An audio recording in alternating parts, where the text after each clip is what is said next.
In this video, we're going to show you how to inspect, replace, or reinstall the vanes on an HXL series Masport pump while it's on the truck.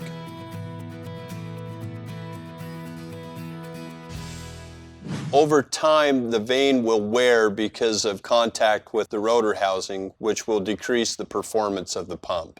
This can be fixed easily by installing a new set of Masport vanes and getting your Masport pump back to factory conditions. This requires your pump to be opened up, inspected, and replacing your Masport vanes. After that, you can just reassemble your pump and you're good to go.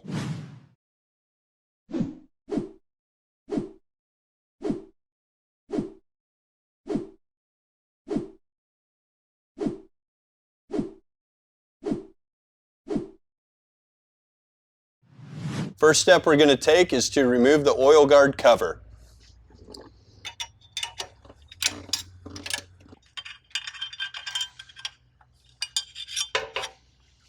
The next step we need to do is remove the oil line with the compression fitting. We've got a 4mm Allen wrench that we'll use to remove the oil pump.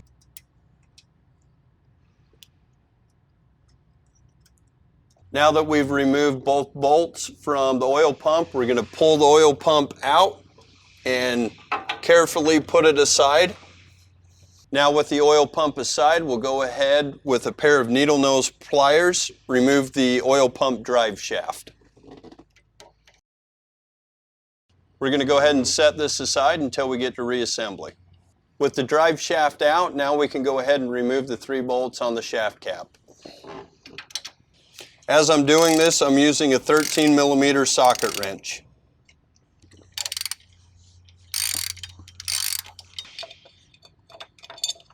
With our 3 bolts out, we can now remove the shaft cap and inspect the key slot. If we find any burrs on the key slot, we want to go ahead and take a file and lightly grind those down. When we remove our end plate, it won't damage any of the seals. Next step is we want to take a rag and make sure that our key slot is pointed down, so when we take our end cover off, there's no damage to any of the seals. We use a rag just to protect our hand, make sure we don't cut ourselves. Our next step, we'll remove the remaining 6 bolts on the end cover. We will use a 16mm socket. We're going to go ahead and remove these bolts evenly, similar to changing a tire, just to make sure everything stays consistent. Once you get them loose, you can just go ahead and use your fingers and loosen them the rest of the way. Next step, we're going to use the Masport end cover tool removal kit to evenly remove the end plate. We're going to put the straight tools into the bolt holes. We have 2 straight tools and then 2 T-handled ones, which will go into the jack bolt holes. This toolkit will just help us evenly pull the end cover off the pump. You'll feel some resistance and you can see that it's coming off the body of the pump itself. Once we've got the end cover off, we can go ahead and inspect the O-ring, make sure it's not pinched or damaged in any way. Our next step is we'll remove the gasket carefully. You'll notice on the gasket material, if it has 2 holes or 3 holes, that will indicate the thickness of the gasket that'll need to be replaced back on if it is damaged. You might run into a pump that doesn't have an end cover gasket. That's okay, not every pump will. Now the end cover's off, we can go ahead and inspect the inside of the cylinder. We'll use a flashlight and we'll go through and inspect and look for any scoring in the housing, any corrugation, any signs of heat. If we do run into anything like that, it may indicate that we may need to do more maintenance on the pump, such as honing or boring in a full rebuild kit on that, which we can discuss later. Then we can go ahead and inspect the bearing as well, make sure that's in good operating order. Our next step is we want to go ahead and inspect the vanes. We want to grab the shaft with a rag, kind of pull it up a little bit to make sure that it's not binding on the bearing on the back side of the pump. We can then slide the vane out, noticing if it catches, making sure that they slide freely in the slots. If they do catch, there might be a burr, which may be an indication of foreign material getting in the pump and nicking the vane slot. If that happens, we can go ahead and take a file and go ahead and file that spot down until it's smooth and our vane slides in and out nicely. And we will want to go ahead and do that on all of the vanes. The first vane came out really easy. The second one was a little bit stuck, so we took a flat-sided screwdriver and carefully just kind of reach up in and pull that vane out. Now that we've got all of the vanes out, we've inspected all the vane slots and see that they're good.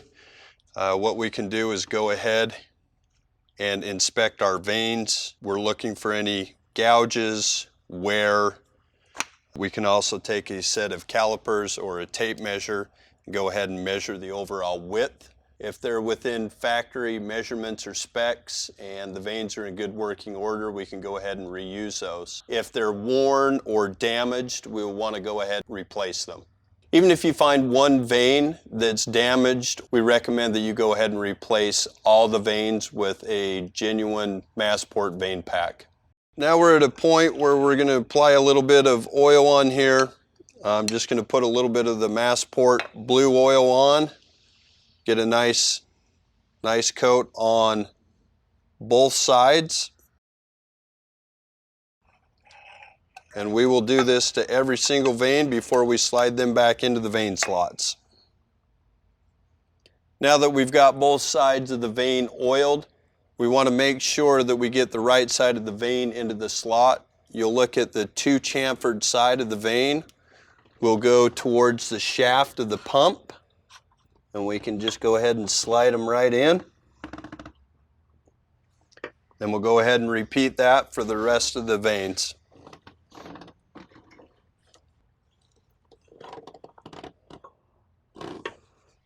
Now that we've got the vanes installed, we're going to go ahead and wipe everything down on the pump, the end of the rotor and the cylinder.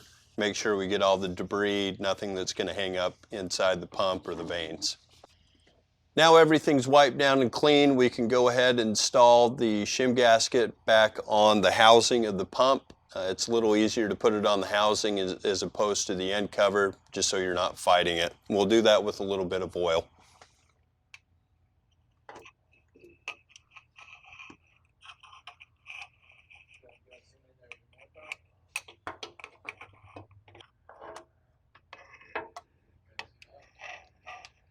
We'll go ahead and start with the little notches over the dowel pins to make it a little easier.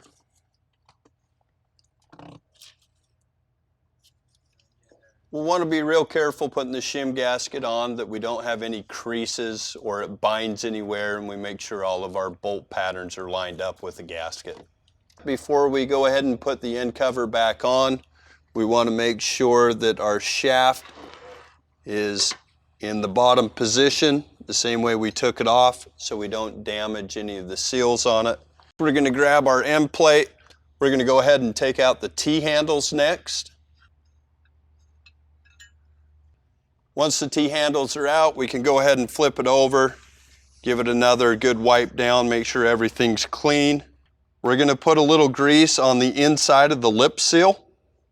Next, we're going to go ahead and slide the end cover back over the pins, make sure everything's lined up. Now we'll take a mallet and make sure we work this very gently back on evenly.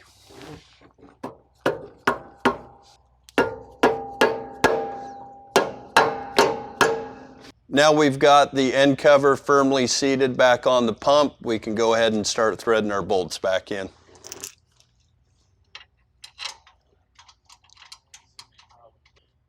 For right now, we're putting in 6 of the 8 bolts, and to note, they will be the shorter bolts as well. The last 2 bolts are going to be the longer ones, and they're used to put the oil guard cover back in place. We're going to go ahead and remove the guide tool.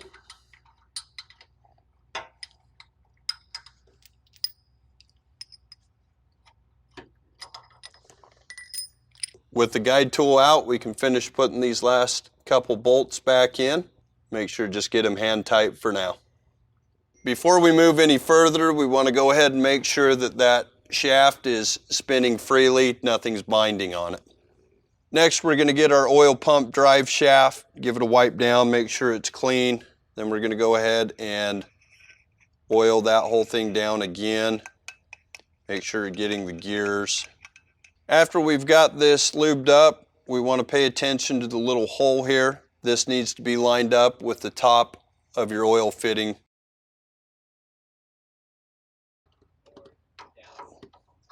Go ahead and slide that in and make sure it seats all the way. Now we're at a point we want to put the oil pump assembly back together. We want to make sure and line up our slots. Your one slot down with your two. Make sure it's seated down. We'll install both of our bolts back on. The short bolt will go on the short leg of the oil pump, and the long bolt will go on the long leg.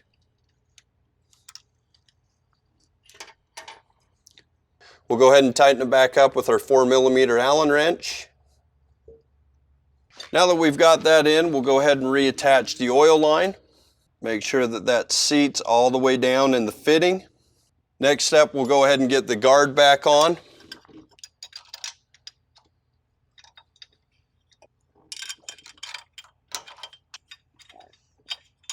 Now the bolts are finger tight, we can go ahead and grab our torque wrench and torque them back down to factory specifications. We're going to go ahead and use our same 16mm socket again. Just kind of like putting a car tire on, make sure we get everything tightened down and even. Now that we've got the bolts torqued down, we're going to go ahead and grab the shaft and make sure the rotor turns freely.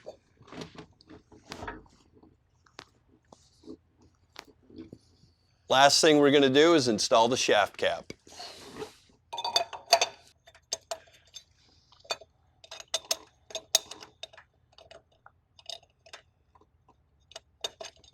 Now that we've got the bolts hand tight, we'll just finish them off, snugging them up with a socket.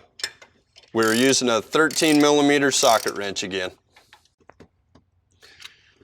Well, that's it. That's how you check, inspect, and reinstall the vanes in a Masport pump. The main warning sign that you may need to check the vanes in your pump are: performance of the pump becomes less than what it normally is, and most other components are checked out and appear to be still working fine. Reasons why this is important: maintaining good vanes in your pump is part of making sure a pump lasts as long as it can. If vanes aren't inspected and replaced when needed, then they could break and cause pumps to cease working. Broken vanes can damage housing, break rotors, and crash the pump entirely, causing a catastrophic failure, thus resulting in the need to buy a whole new pump. Replacing the vanes is pretty straightforward and easy to do with the pump still on your truck. Maintaining good vanes is critical for maintaining your pump's performance. That's it for this video. For more information regarding your pump, please visit masportpump.com or contact us by using the information on the screen.